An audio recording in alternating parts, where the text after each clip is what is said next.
Very interesting.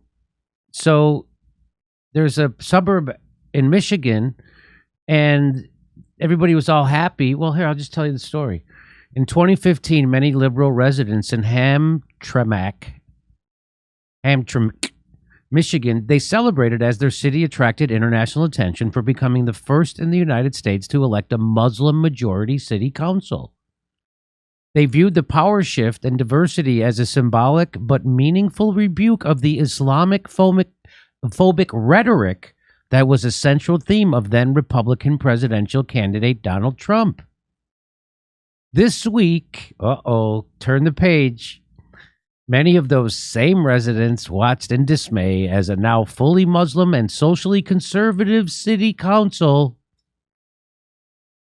passed legislation banning pride flags from being flown on city property that had, like many others being flown around the country, been intended to celebrate the LGBTQ plus community. Be careful what you wish for, I guess, right? So they got their Muslim city council to fight back against Donald Trump's Islamophobia. Turns out they're conservatives. Turns out they're conservatives, and they push back against Pride Month. And again, I don't think anybody ever had a problem with Pride Month. I don't think nobody. Everybody wants equality for gay people, LGBTQ. Everybody wants equality. Nobody wants to discriminate, as far as I can tell. But there has now been lately, with all the pronouns and the child going through gender affirming surgery care and all that stuff, and drag queens performing for children, and all this is the backlash. There's a backlash, and biological males competing with female spaces and sports and going into their locker. So a lot of people feel like that has gone too far, and now they're going to push back. And this is unfortunately one of the things that's happening. But be careful what you wish for, you woke liberals, right? Muslim residents packing City Hall erupted in cheers after the council's unanimous vote, and on Hamtramck's social media pages, the taunting has been relentless. Fagless City, read one post, emphasized with emojis of a bicep flexing. So I just think that we've taken a step back now. It's built this. I think a lot of things that has happened in the last couple of years, a lot of people, it's now building up resentment towards the LGBT community. I mean, LGBTQ community is getting, and you didn't have to be a genius to see this coming. And here it is. And now they're going the other way. Now they're doing this stuff. And that's horrible. That's a real step backwards.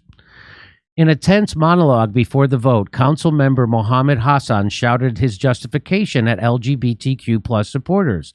I'm working for the people, what the majority of the people like. Yeah, but we're supposed to protect minorities, and that's the whole. While and marginalized people, Hamtramck is still viewed as a bastion of multiculturalism. The difficulties of local governance and living among neighbors with different cultural values quickly set in following the 2015 election. Some leaders and residents are now bitter political enemies, engaged in a series of often vicious battles over the city's direction, and the pride flag controversy represents a crescendo in tension. There's a sense of betrayal, said the former Hamtramck mayor Karen Majewski, who is Polish American. We supported you when you were threatened, and now our rights are threatened, and you're the one doing the threatening. For about a century, Polish and Ukrainian Catholics dominated politics in Hamtramck, a city of 28,000 surrounded by Detroit. By 2013, largely Muslim, Bangladeshi, and Yemeni immigrants supplanted the white Eastern Europeans, though the city remains home to significant populations of those groups, as well as African Americans, whites, and Bosnian and Albanian Americans. According to 2020 census, some 30% to 38% of Hamtramck's residents are of Yemeni descent, and 24% are of Asian descent, largely Bangladeshi. So that's a lot. Wow. After several years of diversity on the council, some see irony in an all-male Muslim elected government that does not reflect the city's makeup. The resolution, which also prohibits the display of flags with ethnic, racist, and political views, comes at a time when LGBTQ plus rights are under assault worldwide. Are they? And other U.S. cities have passed similar bans, with the vast majority driven by often white, politically conservative Americans. But this is a whole story about they still want to, it's still Trump. Even though it's the people they love getting elected, it's still Trump. While the situation in Hamtramck largely evolved on its own local dynamic, some outside right-wing agitators connected to the National Republican groups have been pushing for the ban on Hamtramck's social media pages and voice support for. So it's still, even though it's religious Muslims doing this, it's still Trump. They are from nearby Dearborn, where they were part of an effort last year to ban books with LGBTQ plus themes. Their talking points mirror those made elsewhere. Some Hamtramck Muslims say they simply want to protect children, and gay people should keep it in their home. But that sentiment is an erasure of the queer community and an attempt to shove queer people back in the closet, said Grace Cadieux, a queer Hamtramck resident who is part of the anti-transphobic action group. I'm telling you, nobody cares. Everybody's all for gay rights, trans rights. People don't like it when you include kids in that. It makes people uncomfortable when you see a grown man dressed as a woman, a gay man, that's what a drag queen is, twerking in front of a toddler. It's going to make some people uncomfortable, and there's going to be some pushback. And so my advice to that community would, they should have handled that a little better. Because now you just engendered well, that's a funny word to use, but now you've just there's a backlash now. And now that's what this is.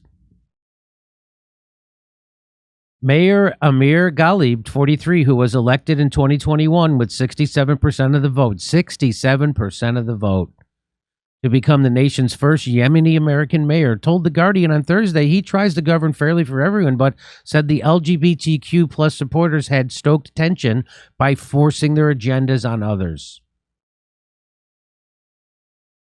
There is an overreaction to the situation, and some people are not willing to accept the fact that they lost, he said, that they lost the frickin' election and he's the mayor and the city council, referring to the former mayor Majewski and recent elections that resulted in full control of the city council by Muslim politicians. On one level, the discord that has flared between Muslim and non-Muslim populations in recent years has its root in culture clash that is unique to a party liberal small U.S. city now under conservative Muslim leadership, residents say. That's a tough paragraph to read. On one level, the discord that has flared between Muslim and non-Muslim populations in recent years has its root in a culture clash that is unique to a party liberal small U.S. city now under conservative Muslim leadership. No, partly. Oh, that's why it didn't make sense to me. I misread it. In a culture clash that is unique to a partly liberal small U.S. city now under conservative Muslim leadership. Last year, the council approved an ordinance allowing backyard animal sacrifices. So the Muslim city council approved backyard animal sacrifices, and that shocked some of the residents there, even though animal sacrifices, It's protected under the First Amendment in the United States as a form of religious expression. I didn't know that. I didn't know that either. At other times, the issues are not unique to Hamtramck. In a realm of local politics, personal fights among neighbors, warring factions, and dirty politics are a common part of the democratic process across the U.S. I don't know that we're really all that different from other cities in most ways, Majewski said. That's the former mayor. However, race and religion add more fraught layers to Hamtramck's issues. Islamophobia exists here, and some Muslims say they saw bigotry in local voter fraud investigations and in LGBTQ plus supporters not respecting their religion. But Majewski said the majority is now disrespecting the minority. She noted that a white Christian majority city council in 2005 created an ordinance to allow the Muslim call to prayer to be broadcast from the city's mosques 5 times daily. It did so over objections of white city residents, and Majewski said she didn't see the same reciprocity with roles reversed. But he disagreed and labeled the prayer broadcast a First Amendment issue, while noting no one was asking for City Hall to broadcast the calls. So that is a big difference, actually. Despite the political clashes, Galib thinks there is hope for Hamtramck to live up to its multicultural ideals. We can get along and people are not violent here, he said. Kadu agreed peaceful coexistence was possible.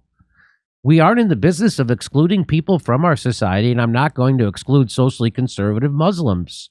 They have a place at the table just like everyone else, she said. However, they cannot and will not shove another community out of the way. So people see that it used to be like when the gay rights movement was, they just wanted to have the same rights as everyone else. They wanted to be able to get married. They wanted to be able to work. They wanted to be able to have housing without discrimination. Everybody's for that, I think. Most people anyway. And then in recent years, it became something else. And whether it's biological males competing against biological females, and if you have a question about that, you're a phobe and a bad person and a white supremacist, because that's how this conversation has gone, and it's only hurt them.